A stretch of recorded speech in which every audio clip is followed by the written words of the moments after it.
that they don't want to do like digital transformation or get into like technology automation because they think it's like too expensive, too costly, but they're thinking of like the upfront investment, right?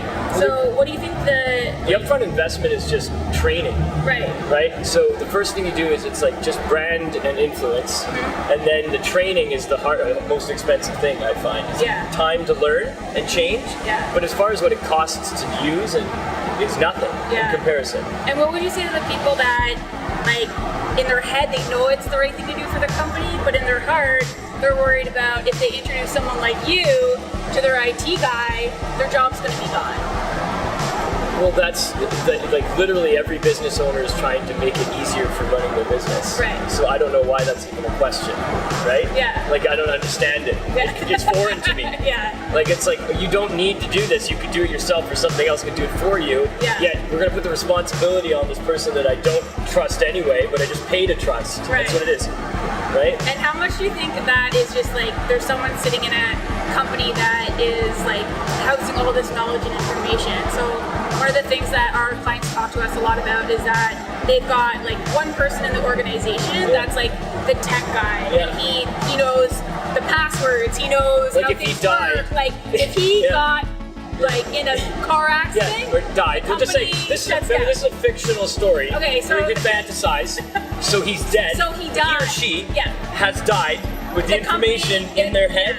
Yeah, that's what you're saying? There's no documentation. No documentation. No one knows the passwords. Yeah. There's a word for that, by the way, and it's been said two different ways when I was talking to, which cloud companies was it we were talking about, but they have a staff room joke that they call that person. There's jargon in the industry. That's a thing. It's a thing. And everyone knows it. And that's always their point of part that's most resistance when they're trying to sell the product. So that person is going like... and so they know that it's like, what is it, in IBM, was it the Bluebird, then when you got a big sale in IBM, there's jargon in the cloud industry for the person that has all the information in their head that they need to, it's the resource. Right.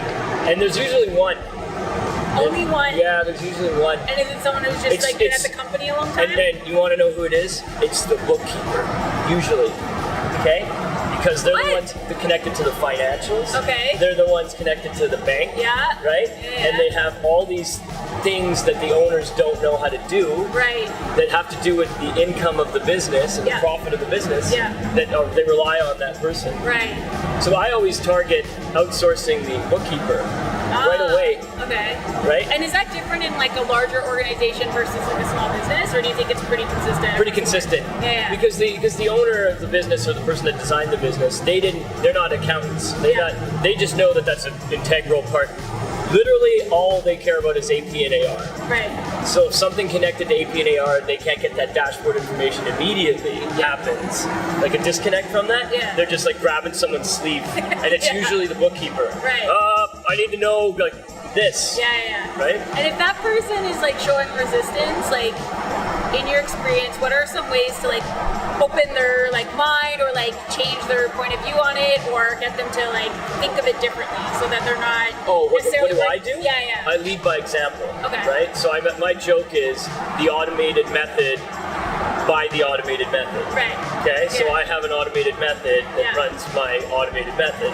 Okay, and so I can just show people on a computer through browser tabs or just through talking on my phone and apps what I do to do the same task transaction that they do to do something in their business. Right. But mine is faster and easier, right? Yeah. And do you think that most people like one of the things I've noticed when I talk to people about like how long a task takes is if you've been working in the same job or the same industry for the last 20 years, you might not have a perspective. Like if it's always taking you 2 hours to update something on your website, you might not know that other people are taking 2 minutes to do it. Sure. Right? Yeah. So I find sometimes like coming in and saying to people like, no, there's a better way. Yeah. Like there must be a better way. And you're like, It's always through demonstration. Yeah. Always through demonstration.